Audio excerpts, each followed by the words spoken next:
Olá, seja bem-vindo a mais uma edição do Panorama.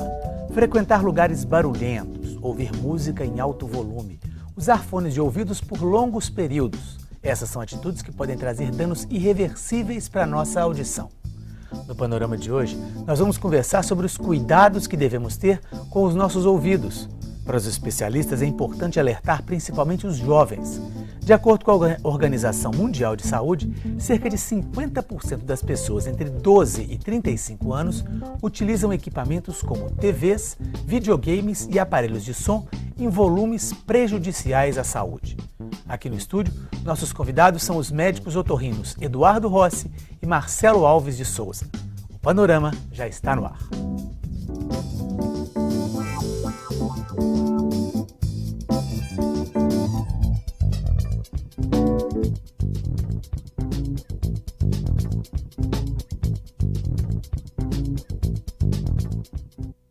Bom, muito obrigado, Marcelo, pela presença. Muito obrigado, Eduardo. Eduardo, eu queria começar com uma pergunta simples e básica. Quais são as principais doenças e problemas que acometem os nossos ouvidos? A chamada dor de ouvido, ela pode ter muitas causas ou são algumas específicas? Na realidade, a dor de ouvido, ela sim, tem muitas causas. Então a gente tem desde infecções até muitas vezes problemas que são referidos como dor no ouvido, mas que não advém de uma infecção, de um problema do ouvido, mas sim de algum outro local no organismo, garganta, articulação. E até mesmo para a criança é difícil essa diferenciação, porque muitas vezes a criança não sabe falar: mãe, eu estou com dor. Então basicamente o que ela vai fazer é chorar, levar a mão ao ouvido, e na realidade que ela tem um desconforto, uma sensação de ouvido tampado, zumbido, alguma coisa do tipo. Mas isso não necessariamente pode ser algo dentro do ouvido, e sim em outras partes do corpo que estão refletindo. Exatamente. Então não necessariamente uma dor de ouvido é um problema do ouvido. Algumas vezes há uma queixa no ouvido, mas que ela está talvez no fundo do nariz, talvez na garganta, ou talvez nessa articulação da mandíbula com o crânio. Perfeito. Marcelo, e as crianças? A gente está falando da dor de ouvido e justamente as crianças, pela impressão que a gente tem, são as mais acometidas pelas dores de ouvido. Isso realmente é real? Então a criança tem alguns fatores predisponentes para ter as infecções. Então são relativamente, a gente diz que é normal na infância ter as otites. Então é uma questão anatômica, é uma questão de deficiência imunológica fisiológica dessa fase, né, dessa idade.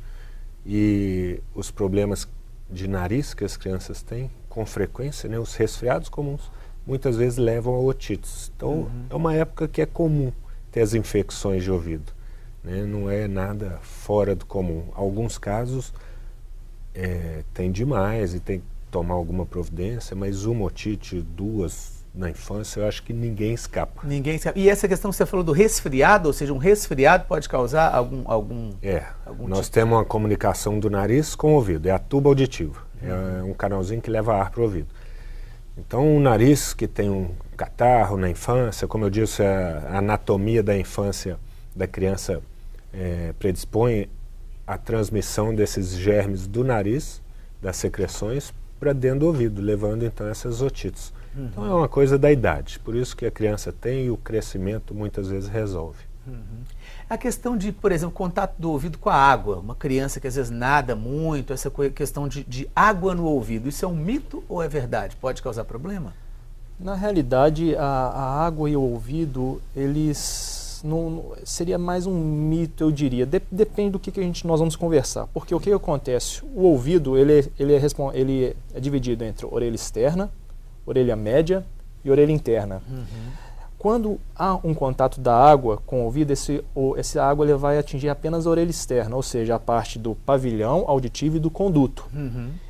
A água, geralmente, ela não entra dentro do ouvido, da orelha média, porque ali naquele ponto há uma membrana que a gente chama de membrana timpânica que impede que tenha contato com a orelha média e a orelha interna. Então, com isso, o que acontece? Quando você tem um contato com a água ela pode gerar uma infecção apenas na parte externa, ou seja, seria uma otite externa. Mas é incomum que sempre que exista um contato com a água, ocorra infecção. Então essa infecção ela vai ocorrer quando existe algum microtraumatismo, alguma machucadinho na orelha, e aí com isso aquela água pode vir a gerar uma infecção. Do contrário, é incomum. Pois é, mas quando a gente tem aquela sensação que a água entrou no ouvido, porque a gente nada normalmente, mas às vezes, algumas vezes, parece que a água ultrapassa uma parte aí que é essa parte do ouvido externo para o ouvido médio? Já? Não. Na realidade, quando a gente tem a sensação que a água entrou no ouvido, ela entrou justamente nessa parte que seria a orelha externa, ou seja, ela entrou no conduto auditivo. Mas ela deve parar na membrana timpânica. Ela só entra se houver alguma doença prévia, uma perfuração, alguma coisa do tipo. Então ela deve parar naquele local. O que muitas vezes a gente sente é que ela entra e não sai, algumas vezes porque há alguma obstrução nesse canal, seja por cera, ou seja por uma anatomia diferenciada, uma maior tortuosidade desse conduto, alguma coisa do tipo. Do contrário, o que entrou vai sair. Perfeito. Queria mostrar a gente fez algumas, a nossa repórter teve nas ruas de Belo Horizonte para tirar algumas dúvidas de pessoas sobre a saúde dos ouvidos. Vamos ver uma das questões. Como que pode ser feita diariamente a limpeza no ouvido? E se o cotonete pode prejudicar? Bom, aquilo que a gente estava conversando aqui antes do programa, a questão do cotonete, Marcelo. Como é que deve ser usado, não deve, e a limpeza diária dos ouvidos? Essa pergunta a gente tem no consultório sempre. Então, como se limpa o ouvido? Então, a primeira coisa que a gente fala é o seguinte: a cera não é sujeira. Então, não é uma coisa que precisa ser limpa, não é falta de higiene. Isso é uma concepção errônea da maioria das pessoas. A cera, na verdade, tem características de proteção lá para o ouvido. Tem pessoas que têm um excesso de produção a ponto de precisar uma limpeza por nós com alguma frequência. Então, o que a gente orienta é o seguinte: a limpeza deve ser feita com o dedo, que seja na hora do banho, até onde ele chegar, e com a toalha, para tirar o que é visível, externo. E o que tem mais profundo não tem como ser removido. E as hastes flexíveis não devem ser usadas porque, como foi perguntado, pode empurrar algum tanto lá para o fundo. Se tira esse excesso ou o tanto normal da cera, isso faz falta lá para o conduto e pode se machucar. A gente vê com alguma frequência os traumas. A pessoa coloca e às vezes enfia muito Na verdade, o que a gente vê são as pessoas que têm um hábito tão grande de usar essas hastes e muitas vezes esquece ela aqui no ouvido e sem querer alguém bate. Isso é com muita frequência. A gente está falando haste, mas tem gente que usa grampo, palito, o que tiver pela frente. O que tiver para poder tirar a sujeira, né? Os acidentes acontecem, não são raros. E as crianças têm acidentes porque veem os pais usando. E têm acesso, e pegam e começam a usar, e o risco é maior. Então, na verdade, a gente orienta isso. É a limpeza com o dedo e a toalha até onde chegar, e não precisa mais do que isso. E a chamada lavagem de ouvido, ela é feita pelos otorrinos? Tem alguma frequência para se fazer isso? É indicada para algum tipo de pessoa? Na realidade, a lavagem de ouvido ela é indicada quando há alguma obstrução do conduto. Então, como o próprio Dr. Marcelo diz, tudo que o ouvido produz, ele joga para fora. Então, não é normal que exista qualquer obstrução, seja por cera, seja por algum outro tipo de descamação da orelha, por exemplo. A lavagem ela é preconizada apenas quando há uma obstrução desse canal por cera, descamação, ou o que a gente chama de corpo estranho, que é algo que não é do organismo, que foi introduzido no ouvido. Ela deve ser realizada quando houver queixa, ou seja, apenas quando o paciente queixa, ou se porventura o paciente não queixa, mas há uma obstrução quase total daquele ouvido. Então, geralmente a periodicidade seria de 6 em 6 meses, anualmente, mas se não há queixa, não deve ocorrer essa periodicidade. Bom, a gente está aqui numa cidade grande, Belo Horizonte, e a gente tem barulho em todos os lugares, seja no trânsito, seja em obras, seja em uma série de lugares. Isso a longo prazo pode prejudicar a audição de uma pessoa, Marcelo? Na verdade, talvez causar mais outros sintomas relativos a essa poluição sonora do que realmente prejudicar a audição.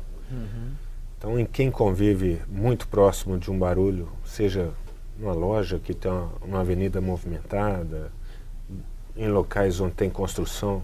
Então pode ter muito mais sintomas, outros relativos a zumbido, irritabilidade, falta de concentração, mais do que realmente uma surdez, né?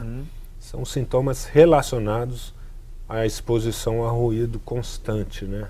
Pois é, em casa, por exemplo, Eduardo, pessoa que vê televisão muito alto, assim, isso, ou seja, ao longo do tempo, quer dizer, ou ela pode estar tendo um problema e não sabe quando acontece esse tipo de coisa? Dificilmente, eu acredito que o volume, a intensidade do volume da televisão ou de aparelhos domésticos, eles vão levar algum déficit auditivo para o paciente ou para a pessoa. Geralmente, esse déficit auditivo ele ocorre quando há uma exposição acima de uma certa intensidade por um longo período.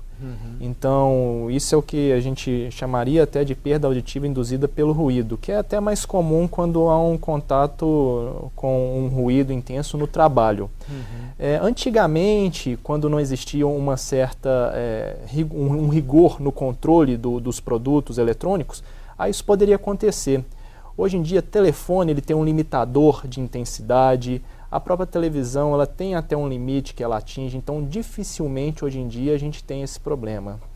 Perfeito. Nós vamos fazer um pequeno intervalinho, daqui a pouco a gente continua falando um pouco sobre a saúde dos ouvidos. Nós voltamos já.